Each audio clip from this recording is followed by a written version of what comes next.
आइए बात करते हैं संविधान के कार्यों की।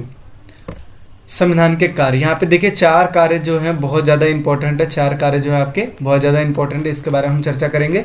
ठीक है, लिखा है पहला कार्य, इस प्रकार संविधान का प्रथम कार्य यह है कि वह बुनियादी नियमों का एक ऐसा समूह उपलब्ध कराए जिससे समाज के सदस्यों में न्यूनतम समन्वय और विश्वास बना रहे। समन्वय का मतलब होता है तालमेल, ठीक है ना, तालमेल या समानता बोल सकते हो आप। यानी कि संविधान का पहला काम ये है कि ये कुछ ऐसे नियम, बुनियादी नियम बनाए ताकि समूह में सभी के बीच क्या स्थापित हो पाए, समन्वय और विश्वास स्थापित हो पाए। ये संविधान का पहला कार्य है। ठीक है, संविधान का पहला कार्य क्या है कि ये कुछ ऐसे बुनियादी नियम बनाए जिसकी वजह से समूहों में समन्वय और विश्वास बना रहे। ठीक है, इससे पहले वाली वीडियो में हमने 3 टॉपिक के बारे में चर्चा किया था। ठीक है, कोई अगर बच्चा उस वीडियो को नहीं देखा है तो जाकर पहले उसको देखें, ये उसका दूसरा वाला पार्ट है। ठीक है ना, तो आपको चीज़ें क्लियर हो जाएगी। देखो 2 पार्ट में वीडियो है, एक में आधा चीज़ मैंने बता दिया, दूसरे में ये मैं बता दूंगा और ये चैप्टर हो जाएगा ओवर।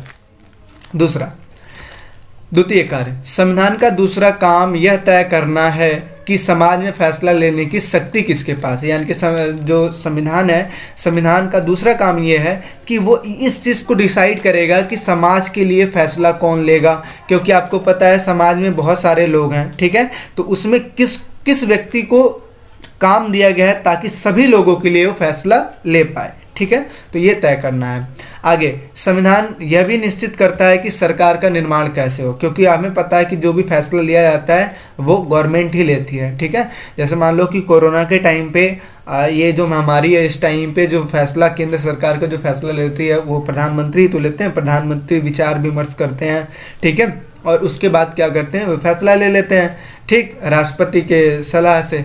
ठीक, तो ये चीज़ है। तो यानी कि ये भी डिसाइड करना कि समाज में फैसला लेने की शक्ति किसके पास रहेगी और सरकार का निर्माण कैसे होगा, ये संविधान का दूसरा कार्य है। तीसरा कार्य क्या है, तीसरा कार्य है कि वह सरकार द्वारा अपने नागरिकों पर लागू किए जाने वाले कानूनों की सरकार कभी भी उल्लंघन नहीं कर सकती है। यानी कि एक तो पहली बात तो ये कि जो भी गवर्नमेंट कोई फैसला लेती है तो संविधान के हिसाब से लेना है, और दूसरी बात ये कि कोई भी फैसला ऐसा है जो नागरिकों के लिए अच्छा है लेकिन गवर्नमेंट अपने पदों का यूज करके, अपने पदों का उल्लंघन मतलब पदों का यूज करके और उस कानून को हटा दे, तो उस चीज़ के टाइम पे गवर्नमेंट को रोकने वाली भी शक्तियां संविधान में मौजूद है। मैंने आपको बताया था कि 2 टाइप्स की शक्तियां मौजूद है। पहली बात तो ये कि जिसमें गवर्नमेंट को या व्यक्तियों को संविधान अधिकार देता है और इन अधिकारों का अगर कोई उल्लंघन करता है तो उसको रोकने के लिए भी प्रावधान बनाए गए हैं। ठीक है,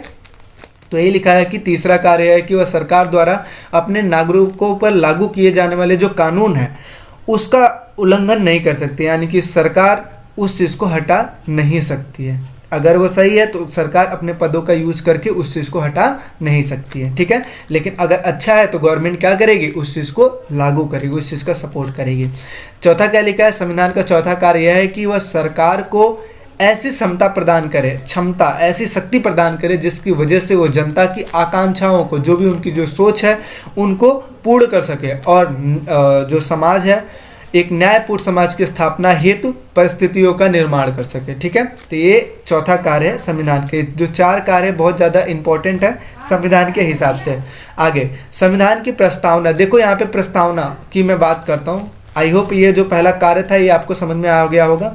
अब प्रस्तावना की बात करते हैं। देखो प्रस्तावना को मैं समझाता हूँ एक सिंपल वे में। जो ये जो चीज़ लिखा हुआ है वो तो आपको समझ में आ जाएगा, लेकिन मैं इसको एक प्रस्तावना के हिसाब से एक स्टोरी के माध्यम से समझा रहा हूँ। ठीक है, जैसे समझो कि 2 राज्य हैं, ठीक है, 2 राज्य हैं, दोनों राज्य के अपने अपने क्या हैं, राजा हैं। ठीक है, दोनों राज्य के राजा हैं। अब इन दोनों के बीच किसी भी चीज़ के यानी कि सीमा विवाद चल रही है, यानी कि अपनी सीमाओं को लेकर एक विवाद चल रहा है।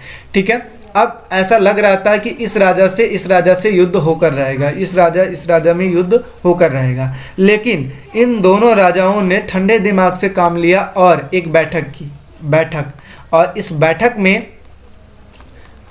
में इस राजा ने आपस में बातचीत की कि चलो ठीक है कि आप इतना ज़मीन छोड़ दो, मैं इतना ज़मीन छोड़ देता हूँ, या फिर आप इतना ज़मीन ले लो, मैं इतना ज़मीन ले लो, क्योंकि लड़ाई झगड़ा करने से कुछ फ़ायदा है नहीं, ये सारी चीज़ आपस में बात विमर्श करनी है। इसे ही तो प्रस्तावना बोलते हैं। इन्होंने अपना एक प्रस्ताव रखा किसके सामने? इस राजा के सामने, और इसने भी अपना प्रस्ताव रखा इस राजा के सामने।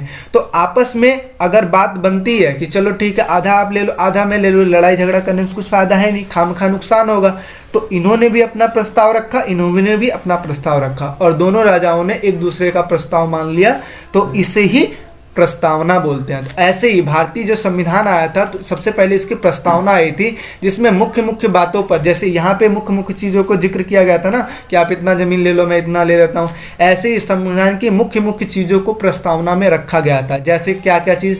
न्याय, स्वतंत्रता, समानता, इन सब चीज़ों को रखा गया था ताकि ये समझ में आ सके लोगों को कि संविधान एक्चुअल में बनाया क्यों जा रहा है। ठीक है ना। सबसे पहले संविधान का प्रस्ताव पारित हुआ था कि हम इस वजह से संविधान का निर्माण करेंगे। लोगों ने, यानी कि उस टाइम के जो संविधान सभा का जो गठन हुआ था, उन्होंने उस चीज़ को पारित कर दिया, तो आगे चल के इसका उद्देश्य प्रस्ताव पारित हुआ और फिर धीरे धीरे करके संविधान का निर्माण हो गया। तो पहला समझते हैं प्रस्तावना, जिसको प्रिम्बल, ठीक है ना, जिसको प्रिम्बल कहते हैं। प्रस्तावना को भारतीय संविधान का एक परिचय कहा जाता है, परिचय पत्र, यानी कि इसमें भारतीय संविधान के बारे में सारी चीज़ें लिखे गए हैं, जिसकी वजह से अगर कोई प्रस्तावना को पढ़ लेता है तो लमसम कई सारे आइडियाज़ लग जाते हैं कि संविधान में क्या हो सकता है। जैसे एक बुक होता है, बुक में जो इंडेक्स होता है ना, इंडेक्स आप पढ़ लेते हो तो आपको समझ में आता है कि ये बुक किस आधार पर बनी हुई है, उस हिसाब से। ठीक, आगे दूसरा, भारतीय संविधान की प्रस्तावना जवाहरलाल नेहरू द्वारा भारतीय संविधान की प्रस्तावना जो कि जवाहरलाल नेहरू द्वारा बनाए गए थे, उसको पेश किया गया उद्देश्य प्रस्ताव पर आधारित था। यानी कि ये सारा चीज़ उद्देश्य प्रस्ताव पर आधारित था। प्रस्तावना जो थी, प्रस्तावना में भी वही सारी चीज़ लिखा गया था, और उद्देश्य, किस उद्देश्य से संविधान को बनाया गया था, इसमें भी वही सारी चीज़ लिखा हुआ था। आगे, प्रस्तावना को सर्वप्रथम अमेरिका संविधान में शामिल किया गया था। कहने का मतलब ये है कि प्रस्तावना वाली जो चीज़ है, किसने सबसे पहले अप्लाई किया था? तो अमेरिका ने। और अमेरिका से प्रभावित होकर भारत ने भी जब भारत संविधान का निर्माण किया था, तो उसमें प्रस्तावना का जिक्र किया था। आगे, प्रस्तावना भारत के सभी नागरिकों के लिए न्याय, स्वतंत्रता, समानता को सुरक्षित करती है। यानी कि प्रस्तावना में इन सब चीज़ों का जिक्र है, यानी कि मेन चीज़ें जो होती है वो प्रस्तावना में डाल दी जाती है। और लोगों के बीच भाईचारे को बढ़ाती है। भाईचारा का मतलब होता है, एक तरीके से आप बोल सकते हो कि आपस में प्रेम, ठीक है ना, प्रेम को बढ़ाती है, जिसकी वजह से लोग एक दूसरे की सहायता करें, एक दूसरे से मिलजुल के रहें। आई होप आपकी चीज़ें समझ में आई होगी ये। ठीक है, जितने भी चीज़ें मैं समझा रहा हूँ, एक तो संविधान के कार्य समझा दिया, दूसरा संविधान की प्रस्तावना समझा दिया। आगे बढ़ते हैं, भारतीय संविधान के उद्देश्य की बात करते हैं, यानी कि इसका उद्देश्य क्या होता है। तो जैसा कि लिखा है पहला, कि भारत एक संप्रभु, स्वतंत्र और संप्रभु गणराज्य है। संप्रभु का मतलब क्या होता है? संप्रभु का मतलब होता है जो ऐसा देश जो खुद से डिसीजन लेता है। किससे? खुद से। हमें किसी से सहायता नहीं चाहिए, हम जो डिसीजन लेंगे, चाहे गलत हो चाहे सही हो, हम खुद से लेंगे, उसको क्या बोलते हैं? संप्रभु बोलते हैं। ठीक है, तो भारत एक स्वतंत्र, संप्रभु और अखंड गणराज्य है। क्या? अखंड। अखंड का मतलब होता है जिसका खंडन ना हुआ हो। ठीक है, तो भारत एक स्वतंत्र, संप्रभु और अखंड गणराज्य है। आगे बात करते हैं, अल्पसंख्यकों, पिछड़े जाति तथा जनजातियों, दलितों और दूसरे पिछड़े वर्गों को समुचित सुरक्षा दी जाएगी। यानी कि संविधान सभा का एक उद्देश्य ये भी था, उसमें ये बोला गया था कि जितने भी अल्पसंख्यक या पिछड़े जाति हैं, जनजाति हैं, दलित हैं या पिछड़े वर्ग हैं, उनको समुचित सुरक्षा दी जाएगी, सभी को एक समान सुरक्षा दी जाएगी।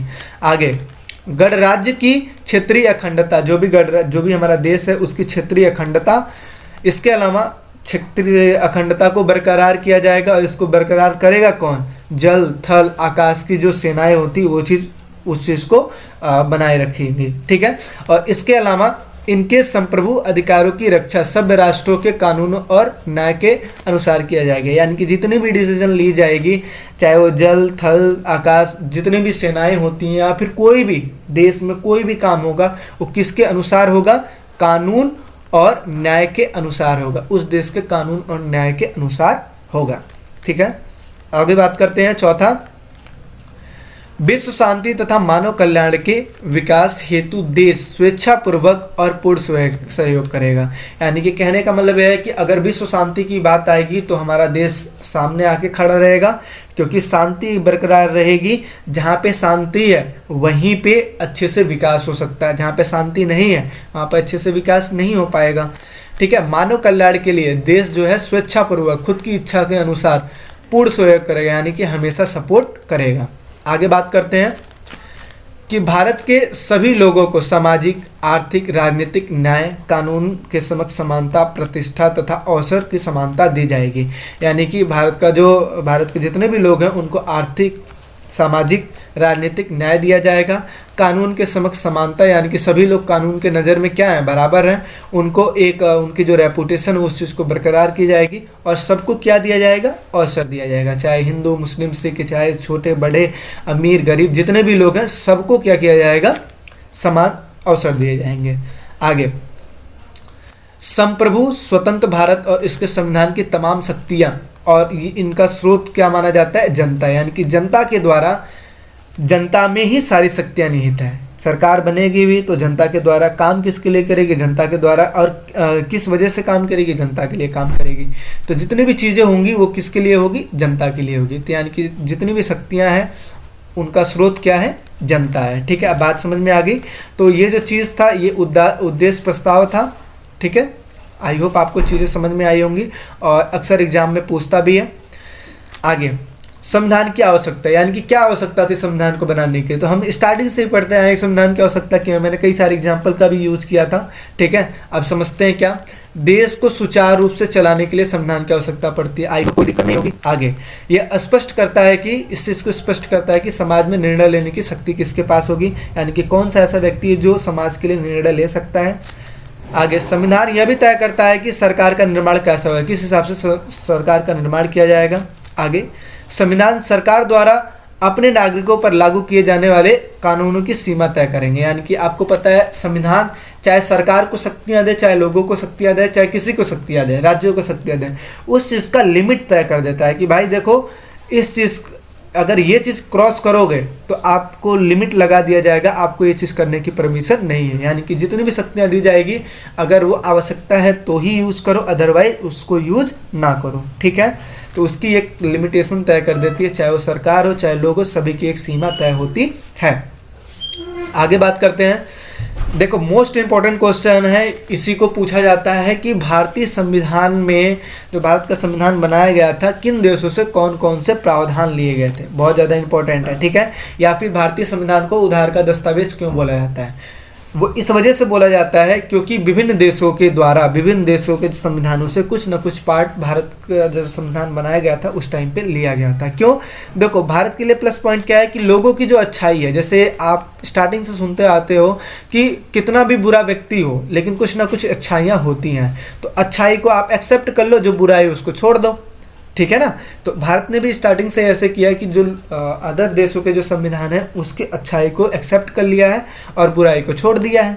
ठीक है, तो कुछ ना कुछ चीज़ों को ले लिया है, तो इसी वजह से भारतीय संविधान को उधार का दस्तावेज बोला जाता है। लेकिन भारतीय नज़रिए से ये चीज़ सही था और भारत ने जो चीज़ किया सही किया। ठीक है, तो लिखा है कि विभिन्न देशों के संविधानों से लिए गए प्रावधान, कौन कौन से प्रावधान है इस चीज़ का जिक्र करते हैं।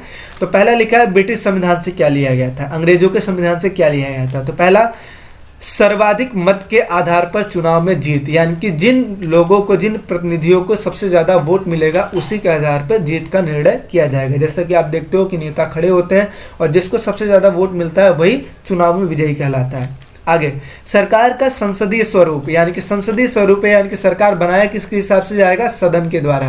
सदन कौन से होते हैं, एक लोकसभा और एक राज्यसभा। आई बात समझ, इसके बारे में आगे जिक्र करेंगे। लोकसभा, राज्यसभा, इसी को संसद बोल सकते हो या फिर सदन बोल सकते हो। आगे, कानून के शासन का विचार, यानी कि कानून के शासन का विचार, यानी कि हमारे ऊपर जो शासन व्यवस्था रहेगी किसकी रहेगी, कानून की रहेगी। यानी कि कोई भी हम काम करेंगे कानून के हिसाब से करेंगे। चौथा, विधायिका में अध्यक्ष पद और उसकी भूमिका, यानी कि विधायिका का काम क्या होता है, जैसा कि मैंने बताया था ना, 3 टाइप्स की कार्यपालिका, मतलब सरकार के 3 अंग होते हैं। कौन कौन से, एक विधायिका, दूसरा कार्यपालिका और तीसरा न्यायपालिका यही होती है, और इसी को सरकार का अंग बोला जाता है। तो इसका काम क्या होता है? कानून का निर्माण करना। इसका काम क्या होता है कि जो कानून बन चुका है उसको लागू करना, और न्यायपालिका का काम क्या होता है कि जो लागू किया गया कानून है उसकी जांच पड़ताल करना, समीक्षा करना। ठीक है, तो ये भी तय करना कि जो विधायिका है, विधायिका में अध्यक्ष पद का चुनाव कैसे होगा, उसकी कौन कौन सी भूमिकाएं हैं, यानी कि रोल क्या प्रकट करेगा, इस चीज़ का जिक्र किया गया। और ये चीज़ कहाँ से ली गई है? ब्रिटिश संविधान से लिया गया है। ठीक है, आगे कानून निर्माण की विधि, यानी कि कानून को कैसे बनाया जाएगा। जैसे कानून, कोई भी कानून निर्माण किया जाता है ना, तो उसको निर्माण करने की विधियां भी होती हैं। ठीक है, इस चीज़ को आगे पढ़ेंगे। बहुत ही अच्छी विधि, बहुत, देखो पॉलिटिकल साइंस बहुत ही इंटरेस्टेड वो है। अगर किसी को समझ में आने लगा तो समझ लो कि उसका 100 आउट ऑफ 100 है, बच्चे स्कोर करते हैं। ठीक है, तो कानून का निर्माण जैसे संसद में जाता है, लोकसभा से राज्यसभा, राज्यसभा के बाद राष्ट्रपति के बाद राष्ट्रपति साइन कर देता है तो कानून बन जाता है, नहीं करता तो कानून नहीं बनता है। हाँ, एक तरीका और भी है कि ये दोबारा अगर पास होता है तो राष्ट्रपति चाहे परमिशन दे चाहे ना दे, वो कानून निर्माण हो जाता है। ठीक है, ये चीज़ आप पढ़ोगे, कोई दिक्कत नहीं है, समझना। तो कानून का जो निर्माण होता है उस चीज़ की जो विधि है, ये कहाँ से ली गई है? ब्रिटिश संविधान से ली गई है। आई बात समझ? आगे बात करते हैं अमेरिका का संविधान। अमेरिका के संविधान से क्या क्या लिया गया है? मौलिक अधिकार, यानी कि जो मौलिक अधिकार हम देखते हैं 6 टाइप्स का जो मौलिक अधिकार, तो समानता का अधिकार, स्वतंत्रता का अधिकार, ठीक है, धार्मिक स्वतंत्रता का अधिकार, शोषण के विरुद्ध अधिकार, ठीक है, इसके अलावा शिक्षा और संस्कृति का अधिकार, और लास्ट वाला क्या? संवैधानिक उपचारों का अधिकार। तो मौलिक अधिकार की सूची कहाँ से ली गई? अमेरिका के संविधान से। आगे न्यायिक पूर्णावलोकन की शक्ति। न्यायिक पूर्णावलोकन की मतलब क्या होता है कि अगर सपोज विधायिका काम कर दी, कार्यपालिका उस चीज़ को लागू कर दी, विधायिका कानून बना दी और कार्यपालिका लागू कर दी। अब लागू तो हो गया, लेकिन उस चीज़ का जांच पड़ताल कौन करेगा? न्यायपालिका ही करेगी ना। तो न्यायिक पुनर्वलोकन, जो कानून लागू हो चुका है उसका दोबारा से जांच पड़ताल करना ही न्यायिक पुनर्वलोकन कहलाती है।